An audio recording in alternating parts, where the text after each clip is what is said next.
இந்தி படித்தவர்கள் தமிழ்நாட்டிற்கு வந்து கட்டிட வேலையும் பானிபூரியும் விற்பதாகவும் பொதுப்பணித்துறை அமைச்சர் ஏ வேலு விமர்சித்துள்ளார். வாணியம்பாடியில் நடைபெற்ற பொதுக்கூட்டத்தில் பங்கேற்று பேசிய அவர், இருமொழிக் கொள்கையில் படித்தவர்கள் அப்துல் கலாம், மயில்சாமி, அண்ணாதுரை போன்று நாட்டின் உயர்ந்த நிலைக்கு சென்றுள்ளதாகவும் கூறினார்.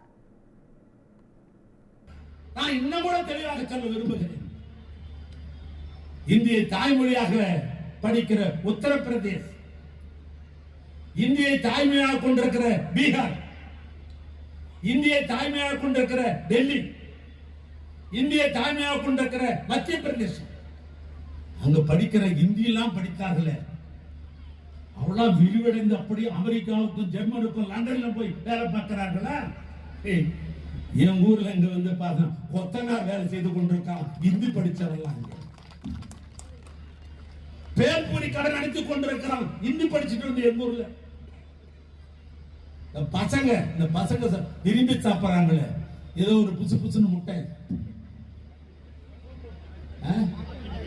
பஞ்சு முட்டை வண்டி தள்ளி கொண்டிருக்கிறான். இந்தி படிச்சா விரிவடைஞ்சிருவாங்க, இந்தி எடுத்தா விரிவடை மாட்டான். கொத்தனார் வேலைக்கு தான் போகலாம், முடிஞ்சாக்கா டோல்கேட்ல தான் வேலை பார்க்க முடியும். அதனால அமெரிக்காவுக்கு போக முடியாது. அமெரிக்காவில் இருக்கிற வழக்கு மொழி ஆங்கிலம், ஜப்பானிய வழக்கு மொழியாக இருப்பது ஆங்கிலம்.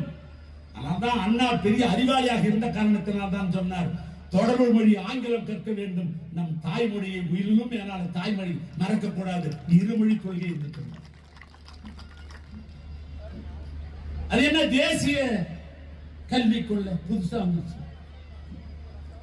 நாங்கள் வெகு காலமாக போராடி கொண்டிருக்கிறோம். அண்ணா காலத்திலிருந்து, என் அண்ணன் கலைஞர் காலத்தில் இருந்து கல்வி என்பது மாநில பட்டியலில் இருக்க வேண்டும் என்று போராடி கொண்டிருக்கிறோம். மாநில பட்டியல்